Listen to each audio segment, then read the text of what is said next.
Nacional de Populações Extrativistas, e isso cresceu ao longo dos anos, ao longo das décadas, chega ao litoral, onde ali o seringueiro se reconhece do pescador artesanal, uma coisa que só o Brasil tem das populações tradicionais. Lembro de Flávia, mais de 10 anos atrás, sujo de lama, nos manguezais da Baía de Guanabara, da Promirim, ele e seus companheiros, recém-saídos do manguezal da coleta de caranguejos. Flávio trabalhava na coordenação ali de uma associação local, pequena escala, de caranguejeiros e pescadores em Itambi, um pequeno distrito de Itaboraí, Baixada Fluminense, um lugar às vezes desconhecido por grande parte da população urbana, dos municípios do entorno. Flávio foi crescendo ali, uma liderança natural, vocês perceberam, se expressa muito bem, até espanta alguns. Esse cara é um caranguejeiro mesmo, como é que fala tão bem? Mas foi ele crescendo cada vez mais e hoje assume uma missão importantíssima, que é esse derivado da CNS. CNS inspirou a Confrem. CNS trata das populações extrativistas em âmbito florestal, continental, e a Confrem é essa representação nacional dos povos e comunidades tradicionais de todo o litoral brasileiro. Esse desdobramento da luta de Chico Mendes. A missão é grande, Flávio, mas você está à altura de desempenhá-la. O apoio você encontrará sempre nos colegas do ICMBio, e nós ficamos felizes com a tua eleição e desejamos boa sorte. Haveria de estar aqui conosco também a doutora antropóloga Mária Alegretti, uma pessoa muito importante, a gente vai ver inclusive no vídeo no início da tarde, da biografia do Chico Mendes, uma pessoa muito importante no histórico do Chico Mendes. Foi ela, essa antropóloga, que, vamos dizer assim, deu a roupagem científica necessária para Chico Mendes conseguir dialogar com a ONU, representações internacionais. Ela deu o formato acadêmico e político necessário para aquele seringueiro que se alfabetizou já, acho que aos 15, 18 anos. Então, infelizmente, ela estava tudo confirmado para vir, está bastante adoentada, ela se desculpou e pede que a gente aqui transmita essa justificativa, mas uma parte importante do que Mária Alegretti apresentaria aqui, e o fez nesse encontro da Confrem que o Flávio mostrou agora, no último slide, nossa colega Isabela Dais, jornalista ambiental, fez um trabalho de facilitação gráfica da exposição da Mária Alegretti lá. A Bela está ali no meio, né?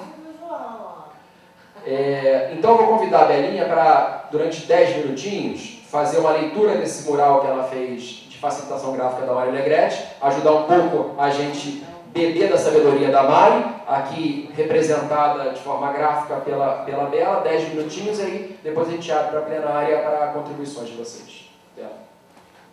Olá a todos, bom dia, obrigada por estar aqui. Não tenho a menor pretensão de fazer o papel de Mária Alegretti, né? Só vou apresentar um trabalho que a gente fez sobre o debate e sobre a palestra da Mari, né? Então, assim, primeiro eu quero agradecer ao Leandro, nosso chefe. O Leandro, ele é um cara que, vou fazer assim, ele permite que a gente trabalhe no parque e permite que a gente esteja nesses lugares trabalhando pelo ICMBio e trabalhando por justiça, né, ambiental em todos os âmbitos. Então, a primeira pessoa que eu tenho que agradecer é você, porque realmente a gente só pode fazer esse trabalho porque você permite que a gente faça. Então, eu passei essa semana aqui, lá em Belém, no encontro da Confrem, e eu digo que eu estava no lugar certo, na hora certa. Porque eu nunca estive no meio de tantas pessoas tão empoderadas. Assim, eu não sei se esse termo é muito bom, mas assim, eu aprendi um bocado, toquei um bocado de carimbó também, e assisti e conheci essas pessoas aí que a gente honra com o nosso trabalho, ficando quietinha, só escutando elas. E aí, a Mari Alegrete, ela foi... Engraçado que quando o Breno falou, né, na história dos extrativistas, né, da luta extrativista ter começado numa paisagem, né, e ter terminado em outra, quando eu fiz, não dá para ler, né, isso ficou com o pessoal da Confrem, mas então, é justamente isso, é a seringa, né, o seringal e a ideia do extrativismo, né, a seringa do mar, a seringa da floresta, né, caindo no mar e ajudando a formar, né, toda essa ideia das reservas extrativistas marinhas, né? Então, eu não vou me apegar muito ao que está escrito, mas a Mary, ela falou sobre a experiência dela no legado socioambiental, né, do Chico Mendes, né, as políticas públicas que a gente está discutindo aqui, né, foi exatamente isso. Então, ela começa falando, eu fiz uma facilitação aqui para apresentar isso, que a luta do Chico Mendes, ela é igual à origem, né, a história da origem das reservas extrativistas, né? O conceito de resex, ele foi formulado pelos seringueiros lá na Amazônia, né? Isso tem a ver com o fim do ciclo da borracha, né? Quando a borracha começou a ser produzida lá na Malásia, alguns, né, a maioria dos seringueiros que estavam lá na Amazônia eram nordestinos, então voltaram para os seus estados natal. E aí veio a Segunda Guerra Mundial e a ditadura militar no Brasil. E nisso, a pecuária, né, o ciclo da borracha, foi lá para baixo e a pecuária tomou aquele lugar, né, ali onde estavam os extrativistas, né, os seringueiros. Então, o latifundiário, começa a comprar as terras dos seringueiros. E, com isso, começa a se formar um campesinato florestal. Os seringueiros, eles não querem que as suas terras sejam vendidas, e na verdade eles ainda não têm a ideia de que eles são posseiros, que eles têm a posse daquela terra. Eles não querem que aquela terra seja vendida para latifundiário, para fazer, né, a pecuária ali. Então, eles começam a pensar, somos poceiros, não temos patrão, nós somos autônomos, produzimos a nossa própria comida, né? Não faltava alimento para ninguém, eles mudam a história do país, então, vão abrindo estradas para aquilo sair, e aí vem aquela história, né? São analfabetos mudando a história do país. E aí a Mari, ela traz a história da poronga. Poronga é uma luz que os seringueiros andavam nos ramais da floresta. Então, quando ela sai do Paraná para fazer mestrado lá no Acre, num assentamento, né, num movimento social, num território de seringueiros, e ela chega lá e ela vê assim, caramba, eles são analfabetos, né? Eles não sabem ler, né? Ou seja, eles não, na verdade, eles são iletrados no sentido de não identificar letras, mas não são analfabetos no sentido funcional da coisa. Eles sabem muito bem o que eles querem, né? Eles sabem muito bem a luta deles, Então, ela que chegou lá para fazer um mestrado, ela abandonou a universidade, conheceu Chico Mendes.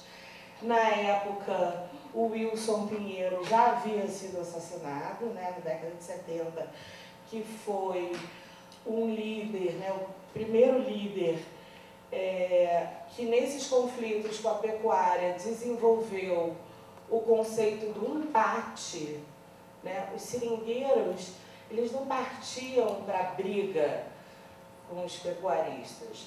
Quando os pecuaristas vinham derrubar os seringais, o que o Wilson fazia era dizer, não companheiros ou parentes, né? O pessoal se chama muito de parentes. Não, parente. O que a gente vai fazer é conversar com os operadores das máquinas, que muitas vezes eram seringueiros também. Então, eles conversavam e esses operadores saíam dessas máquinas e eles chamavam isso de empate. Então, o Chico vira liderança e a Mari começa a trabalhar com ele, porque o Chico, ele sabia ler, escrever e pensava já como refugiado, né? Como o Breno falou, ali na fronteira Brasil-Bolívia. E a Mary ficou absolutamente impressionada. Como é que esse pessoal é analfabeto, mas tem as suas continhas e suas dívidas todas escritas à mão? Né? Isso tem um lugar aqui que está escrito. Então, os caras têm uma dívida histórica, porque eles não sabem o que está escrito naquele papel.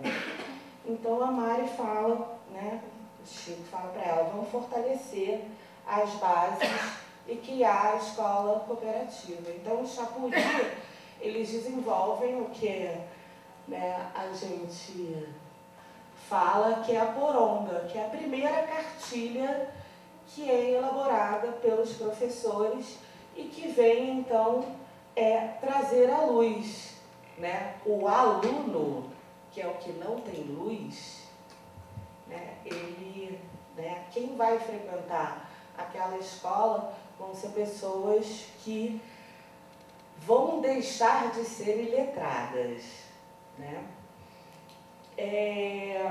Em 1973, o Chico Mendes vira presidente do sindicato. Em 85, ocorre o primeiro encontro nacional de seringueiros em Brasília. E aí começa a história do extrativismo de verdade, né? Porque é criado o conceito de resetes, né? São áreas públicas, porque o seringueiro não quer ceder para o latifúndio. Ele quer área, mas ele quer área da União. Ele não quer área particular, né? E depois a CNS, que é a Conferência Nacional dos Seringueiros, se junta com os indígenas e há a formação, então, da Aliança dos Povos da Floresta, né? E nisso a Mary só ajudando o Chico Mendes a mandar cartas e a expor isso tudo para a comunidade internacional. E isso vai virando, né, uma história que é conhecida por todo mundo, até que começam a construir a BR 46, não me lembro o nome da estrada lá, né? Que invade um dia lá as terras do Chico Mendes. É importante, as terras onde vivia a família, né? A proporção que isso ganha é muito grande, tanto que o Sarney, depois que... BR-364, está aqui. Em 88, o Chico Mendes é assassinado. Ele está indo ao banheiro, ela conta que ele está indo ao banheiro, né? O banheiro era fora da casa. Ele fala, ih, não tenho lanterna. Aí ele volta para casa para pegar a lanterna. Quando ele acende a lanterna, ele se ilumina. Então, assassino dele dá um tiro nele fatal, né? E isso tomou uma proporção internacional. Em 1989, no ano seguinte, tem a segunda Conferência Nacional dos Seringueiros, e no apagar das luzes do governo Sarney, então ele assina, literalmente, no final do ano, a criação de 4 reserves, né, que são as primeiras reservas extrativistas. É importante, e a Mari ela fala isso, se a gente pensar em reserva extrativista e reserva de desenvolvimento sustentável, 5% do território da Amazônia hoje é terra protegida. E uma das coisas que a gente mais discutiu, né, tá aqui nas águas já essa discussão, que a gente mais discutiu no encontro da Confrem esse ano, essa semana que passou, que as RESECs, elas são barreira para desmatamento e elas são um patrimônio socioambiental, tanto dos extrativistas como da sociedade em geral, porque as RESECs e os povos originários, né, os povos que estão nessas unidades de conservação, literalmente conservam a área. Porque a própria Mary fala, e isso estava aqui, que o Celso Furtado, não sei se vocês lembram dele, eles falavam assim para os extrativistas: mas vocês querem voltar no tempo, né? Porque o homem pré-histórico, ele era caçador, coletor, extrativista. Vocês querem voltar no tempo com essa história de extrativismo? Não. Hoje em dia, o extrativismo, além de conservação, ele expressa uma identidade coletiva. Isso é muito importante, né? É uma nova forma de socioambientalismo, né? Quando a gente chega no mar, é muito bonito isso, né? E pena que não dá para ler, mas quem quiser depois ali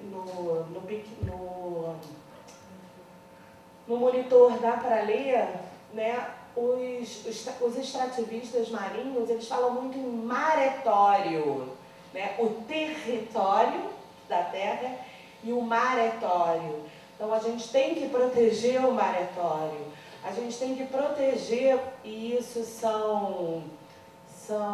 existe uma da OIT, como é o número? A convenção tem uma 169 da OIT, e também tem um decreto, exatamente, 6040, e uma das preocupações dos extrativistas hoje, né, dos extrativistas, é que extrativismo não é só uma atividade econômica. No extrativismo, a gente também, além da conservação, né, do território, do maretório, a gente está conservando cultura, né? Então, quando a FAO estabelece, a FAO é o órgão da ONU que fala de alimentação. Quando a FAO estabelece uma cartilha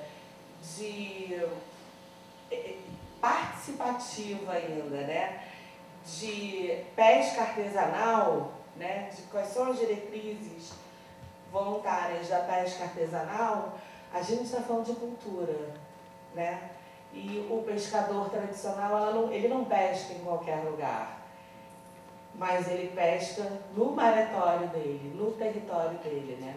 Então, a importância, né, do Chico Mendes está aí até hoje, né, nessas políticas socioambientais e no empoderamento das pessoas que trabalham diretamente com os recursos da terra e que vivem disso e que fazem cultura disso.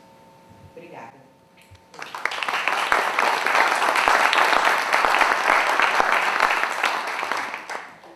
Obrigado, Bela. Dá esse gostinho de Maria Alegrete aqui pra gente também, com essa bela ilustração. Então agora é um momento aí antes do almoço para reações aí da plenária, algum comentário, alguma dúvida para o Flávio ou para algum dos colegas que compôs a mesa inicial também. Fica aberto esse momento. Tem o Chicão. O pessoal pode, quem queira falar, pode ir levantando a mão. Chicão, agora que você está com a perna boa, camarada, chega aqui para frente. Na frente aí? É melhor, né? Para todo mundo te ver. Eu queria pro Flávio. Deixa aí, ó. Permanece aí, Os colegas que querem falar, então, por favor, fiquem mais ou menos nessa região aqui, facilitar o registro. Aqui tá bom? Flávio, a gente sabe que a gente tem a apropriação material do território, né? Em que você tem necessariamente um conflito entre os interesses privados, do mercado e quem quer permanecer, os povos tradicionais, quem resiste contra esses interesses do mercado. Então isso gera conflito. Necessariamente a gente tem também um conflito simbólico, que é a legitimação de discursos, né? Então, por exemplo, o agronegócio faz um discurso que ele é importante para a exportação e o agricultor familiar, o extrativista, faz um discurso que ele garante a alimentação para todo mundo. Quem produz o alimento é o agricultor familiar, é o extrativista, e que ele é muito melhor para o meio ambiente, para a preservação dos recursos naturais.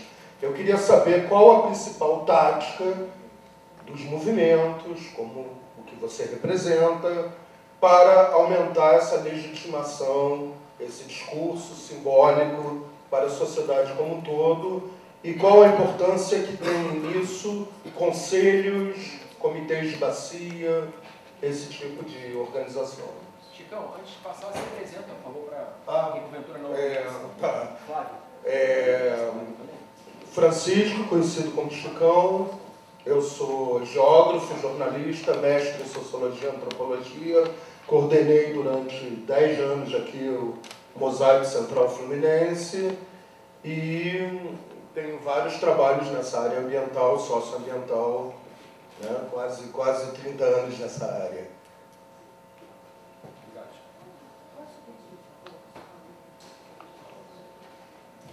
Gente, eu preciso que todo mundo assine a lista de presença. As inscrições a gente faz depois, porque eu preciso calcular o número de almoços que a gente vai oferecer. E depois a gente fazer um combinado para ver quem pode contribuir com alguma coisa para pagar esses almoços. Tudo bem? Então, obrigada. Desculpa.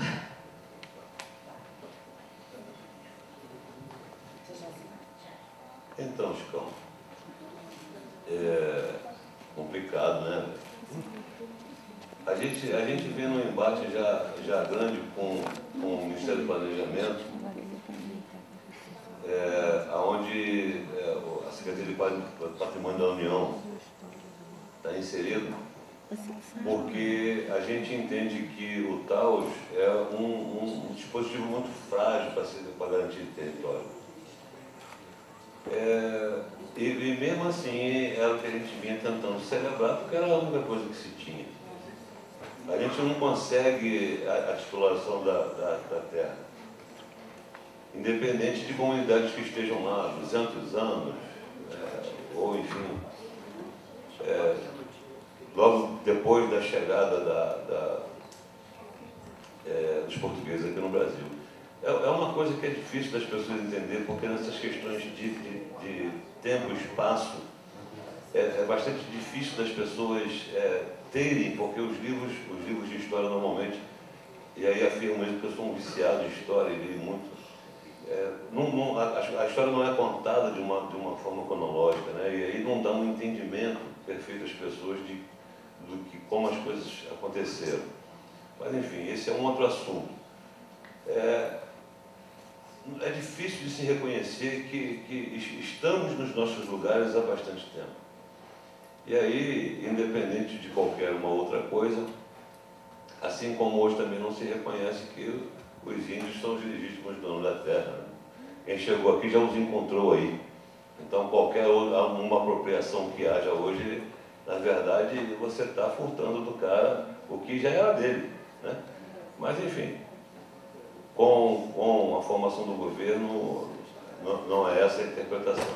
A coisa piorou bastante, Chicão, com a Lei 13.134, onde a União dá às prefeituras essa legitimidade de gestão, tipo aquele projeto Orla, aquela coisa toda e tal. E é claro, companheiro, apesar da pesca e pescadores terem sido iniciais das grandes novelas da Rede Globo e aquela coisa toda, hoje parece que todo mundo se esqueceu daquela coisa, aquela interação que existia entre as pessoas que tornaram todas essas praias conhecidas, sucumbem à questão imobiliária também. E a gente vem resistindo. E isso é, na verdade, grande parte do que a gente vem alegando da questão da preservação que a gente faz nos locais, porque se lá não estivéssemos, já estava tudo cortado, já tinha um monte de casas e vários condomínios. Enfim, isso entre outras coisas, tratamos de área de floresta, inclusive, que os caras cortam tudo mesmo, seja para o agro, que diz ser tudo, não sei se de bom ou de ruim, mas dizem ser tudo. E é difícil, velho. É difícil você, muita gente com muito dinheiro, na verdade, vem todo daquela coisa, porque apesar das pessoas também não se situarem na história, os senhores feudais existem até hoje com outro nome, os coronéis existem ainda hoje com outro nome, que todo mundo sabe. E eu não guardo dinheiro, também não guardo segredo. Esses caras todos, que são os reais donos desse país, que se chama bancada ruralista. É bastante complicado. Eu frequento o Ministério da Agricultura, porque não sei porquê, até hoje ainda existe um departamento de pesca lá dentro, mesmo depois dela ter saído, voltou momentaneamente. E a gente tem certas coisas que a gente não consegue entender. E lá dentro, a bancada ruralista tem projeção para os próximos 35 anos. Então, os caras se cercam de tudo, de todos os jeitos, de todas as formas, a fim de garantir o que eles têm para negar. E aí, se isso envolve envenenar tudo para eles continuarem produzindo, beleza. Se isso envolver criar um monte de gente estranha e constrangendo, eu nem sei se isso já tem os estudos todos que avalizem a sanidade dos produtos transgênicos ou não, mas se isso for o caso, para eles poderem venderem mais e ter mais tempo de conservação da coisa, eles vão fazer qualquer coisa, independente se trata de terra ou se trata de gente. Se for gente, os caras vão acabar, ou vai expulsar ou vai matar. Esse é o histórico, cara, está aí, né? Só não entende se não quiser. E assim como na questão da terra também, eles vão plantar o que eles quiserem, eles vão aprovar em Brasília o que eles quiserem, a fim de não comprometer a estratégia traçada por eles, que é bastante longa. E é assim, companheiro, não nos resta nada mais a não ser o ativismo, a não ser o embate, a não ser a resistência. É isso que a gente faz o tempo todo. A gente tem uma linha diferenciada de outros grandes movimentos sociais aí, diferente do MST, por exemplo, né, apesar de ser bastante ativista e tal. Isso não é muito a linha da Confrem, né? A gente vem galgando espaço dentro do governo, fazendo todo um trabalho de convencimento, garantia de direitos, aquelas coisas todas. Não é, entre aspas, os arroaceiros do Brasil, não. Se for preciso, a gente faz também. Se for preciso parar tudo, a gente para também. Mas essa não é a linha de atuação da Confrem. E a gente vem tentando conversar, que a gente entende que, como dito ali, a conversa é a melhor estratégia de convencimento. Obrigado, Flávio. Mais algum comentário? Por favor, claro. Microfone, por favor. Quer que eu leve o microfone? Se apresente, por favor. Pode fazer seu comentário. Bom dia, colegas. Eu estou numa felicidade só, né? Porque normalmente sou eu brigando com o mundo. Meu nome é Lígia Sanches, eu sou bióloga e, na verdade, eu sempre vivi no meio ambiente, porque eu nasci dentro de área de mineração. Aos 18 anos, quando eu entrei na faculdade, eu já tinha 18 anos de estudo de mineração, não? Casei com um geólogo e continuei onde? Na mineração. Ou seja, a área degradada é comigo mesmo. Mas eu nunca olhei para a mineração como extração mineral. Eu sempre olhei com olhos de como recuperar aquela área que chega a coisa nenhuma, né? E a vida foi correndo e com isso hoje eu estou, que é sempre passageiro, como conselheira do Conselho de Biologia, e eu sou coordenadora da Comissão do Meio Ambiente. A minha colaboração são diversos pontos que foram abordados hoje. Vamos começar pelo fim. Eu quero falar aqui com o colega Flávio, que o seguinte, ele deu a maior sorte quando conseguiu encontrar com o Sarney Filho. Eu tinha uma ideia péssima do Sarney Filho. Na verdade, era herança da ideia que a gente tem do pai. Nós fomos a Brasília para defender ações de inconstitucionalidade de diversos artigos que estão no atual Código Florestal. E apresentavam 10 a favor, 10 contra alguns artigos. O que eu ouvi o Sarney falar, devagar, quase parando, foi fantástico. Fantástico. Na verdade, o direito e a biologia estão sempre juntos. Senão, todas as famílias têm alguém de direito e alguém de biologia junto. Eu tenho. Eu sou biólogo, minha filha é advogada. É muito comum. Foi fantástico. Parabéns por vocês terem encontrado ele. E se vocês precisarem, eu sugiro que vocês continuem recorrendo a ele. Ele, como advogado, é um excelente biólogo. Agora eu vou fazer inveja lá para o meu amigo, meu colega. Eu fiz curso com Martins Allier. E ele tem um livro, eu vou ver se eu consigo descobrir se está ainda em sebo, que se chama A Economia Ambiental. E é exatamente isso mesmo. E é impressionante o que ele fala. É impressionante o que ele fala e é o que nós todos sentimos. Eu quero deixar um desafio. Um desafio que todos leiam. Aí eu não lembro o número de cabeça, mas podem pedir na internet por Novo Código Florestal. Tá? A lei é de 2012. Foi o que motivou as ações de inconstitucionalidade lá em Brasília. Nós mandamos um texto para lá, dizendo por que nós éramos a favor da inconstitucionalidade. Foi aceito. E eu convido todos, de repente nós podemos conversar depois sobre o assunto. São 88 artigos.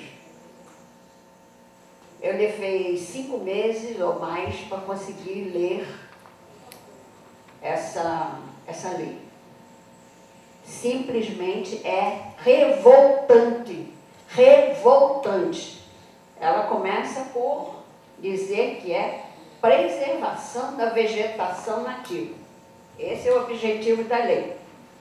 E lá nos vários artigos diz, se o manguezal estiver degradado, não, só está degradado qualquer área se tiver intervenção humana ruim, mal feita. A gente pode fazer uma construção, pode usar para fazer um assentamento. Acho que vocês já ouviram falar daqueles assentamentos Minha Casa Minha Vida, feitas em cima de mangue, que na primeira maré de Sigísia acabou com as casas. Também se tiver uma área de preservação ambiental, uma APA, se quiser fazer daquela APA um parque urbano, também pode. Como é que isso aí vai contribuir para a preservação da vegetação nativa. Não dá, né? Então eu gostaria muito que todos lessem e futuramente, quem sabe, a gente faça algum trabalho juntos, né? Mesmo que eu não esteja mais no Conselho de Biologia, já que o ano que vem é ano de eleição no Conselho, a gente faz particularmente, que eu terei todo o prazer de fazer isso. Tá? Porque se nós não fizermos alguma coisa para mudar essa lei linda, maravilhosa, nós vamos ter um grande deserto. Um grande deserto. Tá? Agora tem uma coisa boa. Rapidinho. Eu dou, na pós-graduação, Ecologia da Legislação Ambiental. Historicamente, a primeira lei é 1503. Chico Mendes é um marco moderno da ação que vem desde o descobrimento. E esse marco a gente precisa preservar muito, muito. E a luta é grande. Vale a pena. Vale a pena, que eu tenho tempo suficiente de profissão, de vivência e de ver resultados positivos. E vocês são um resultado positivo. Parabéns. Obrigada. Obrigado, Lígia. Flávio, vou te pedir a seguinte, circular um pouco mais a palavra, já que eu não tenho uma pergunta direta, né? Foi um comentário, uma explanação, né, também. Tem o colega Anderson que quer fazer uso da palavra, né? Quando ele se aproxima aqui, eu registro a presença da Associação Cultural Nascente Pequena, do Seringal de Guapimirim, então com material em exposição ali, logo em frente ao auditório, né? Curioso, mas temos um seringal atuante aqui no município de Guapimirim, um tanto distante lá do Acre. Você vê como é que essa prática econômica também não está restrita somente à Amazônia. Anderson, fala isso. Bom dia a todos. Eu só quero dar minha contribuição no meu estilo, que eu sou professor aposentado, poeta e represento a DAS, Associação de Defesa Ambiental de Santa Leite. E como professor aposentado, às vezes a mente falha e eu gosto de expressar escrevendo e tenho um estilo próprio de escrever. 1944, com simplicidade em Chapuri, nasceu um guerreiro nato e uma luta se inicia ali. Francisco Alves Mendes Filho, crescendo, se modernizando, superando os empecilhos, no ecologista se tornando, lutou contra grandes proprietários, madeireiros, invasores de todas as sortes, criadores de gado, latifundiários, e foi ameaçado de morte. Seguindo, destemido em frente, unindo índios e seringueiros, tornou-se um líder valente dos ribeirinhos e castanheiros. Ao Congresso americano se dirigiu, demonstrando as irregularidades, e no seu estado não conseguiu a manutenção da sua integridade. Aos 44 anos, assassinado de emboscada, seus olhos na terra encerrando, fitando as árvores amadas. 2 anos da morte se passaram e a primeira reserva extrativista surgiu. De seu nome, então se lembraram, Chico Mendes, do Brasil. Hoje já são 59, é muita mata e gente a contemplar. É este espírito que nos move, é Chico Mendes a nos incentivar. Citar o meio ambiente se entende, numa gestão de verdade, Instituto Chico Mendes de Preservação da Biodiversidade. Chico, orgulho de nossa terra, guerreiro humilde e varonil, a sua presença será eterna na história do nosso Brasil.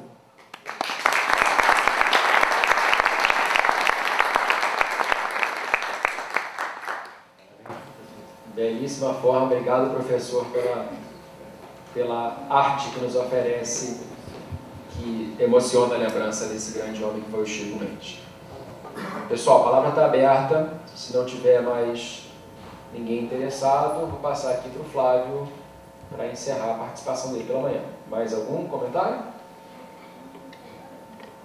Bem, teremos também até domingo aí, né, para estar mais aquecido, para manifestações da plenária. Também Flávio vai estar almoçando conosco aí, vai também se dispor a conversar com a gente se alguém tiver alguma dúvida específica. Flávio, antes de deixar então para você as suas considerações finais, aqui um presentinho uma lembrança aí do evento. Mais uma vez agradecendo a tua participação, então fica à vontade aí para as suas considerações. Muito obrigado, sempre bom ganhar presente. Difícil de acontecer, né? Enfim, só para colocar o que a companheira colocou aqui agora, colocar o que a companheira colocou, péssimo. Está valendo. Então deixa colocar. Mas deixa guardadinho. Enfim, a colocação. O Sarney Filho é um sujeito diferenciado mesmo, porque ele vem de um clã complicado.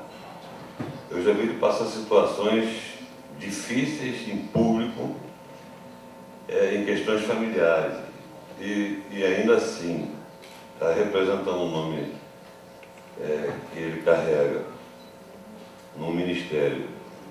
E mesmo assim, conversa com ambientalistas, conversa com comunidades tradicionais, nos atende, nós avançamos bastante, vários dos GTs que hoje estão aí, e outros que já evoluíram, como o caso do Conarex, o GT da Pesca, enfim, que a gente pedia a responsabilidade do Ministério da gestão que lhe cabe da pesca, e ele foi bastante receptivo sempre. Nunca nos negou atendimento, mesmo quando não estava em Brasília, tinha lá seus assessores para nos receber, enfim. É realmente uma pessoa diferenciada. Aqui na questão, para finalizar, Breno, das APAs, é preciso se entender de uma vez por todas, apesar dos políticos dificultarem essa coisa toda, quando propuseram o PL 3068, que querem então transformar a reserva extrativista de Canavieiras em uma APA, inclusive devolvendo as terras dos fazendeiros já indenizados, por interpretarem que em APA tudo pode. E aí, isso é uma mulher do engano. E aí a APA Guapimirim está para provar justamente que não é bem assim.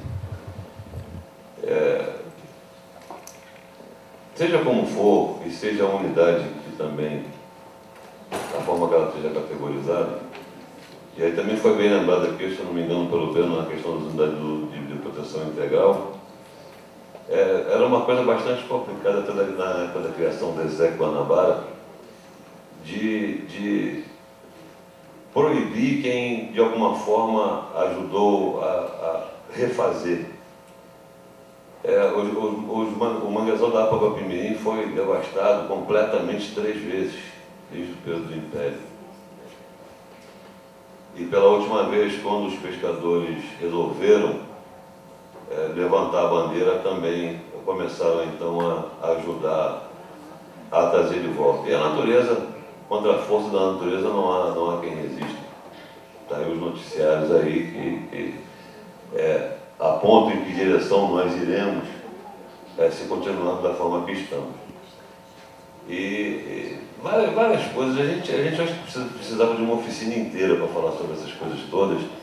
São assuntos bastante amplos, de tudo que vem se fazendo, do que a gente pode junto construir. Enfim, eu não vou me aprofundar mais em nada. Eu queria bastante lhe agradecer ao Breno, ao Leandro, enfim, os analistas do parque, e até porque às vezes também tem a oportunidade de usar o parque em reuniões e tudo, e as formas com que também sou tratado aqui na unidade, apesar de os parques nacionais não ter normalmente uma um namoro com a Confem justamente dessa questão de conflituosa de populações tradicionais dentro da área de proteção integral. Mas, em algum momento, vai se chegar, acho, num consenso da necessidade de estarmos lá, até porque ajudamos a fazer um trabalho que o ICMBio tem vontade de fazer, mas talvez não tenha pernas por questões orçamentárias. Mas seja como for, é um assunto bom, é um assunto amplo, gostoso de se lidar, bem delicado em algumas situações, mas eu acho que temos pessoas suficientemente lúcidas que possam, e maleáveis também, né, que possam conversar a respeito disso. Eu quero deixar as portas abertas da Confem para vocês, para que vocês tirem dúvidas, façam propostas, promovam conversas, debates, enfim, tenham em suas cabeças que a Confem está aqui para somar. Como foi dito no seminário, a Confem hoje já está alicerçada. E o compromisso que eu assumi quando tomei posse da Confem, agora no último domingo, foi de ajudar a levantar as paredes. E eu queria convidá-los todos a que nos ajudem a levantar essas paredes de uma forma bastante consciente e sólida, tanto para a manutenção dos saberes tradicionais quanto para o meio ambiente. Muito obrigado, Breno, muito obrigado a todos.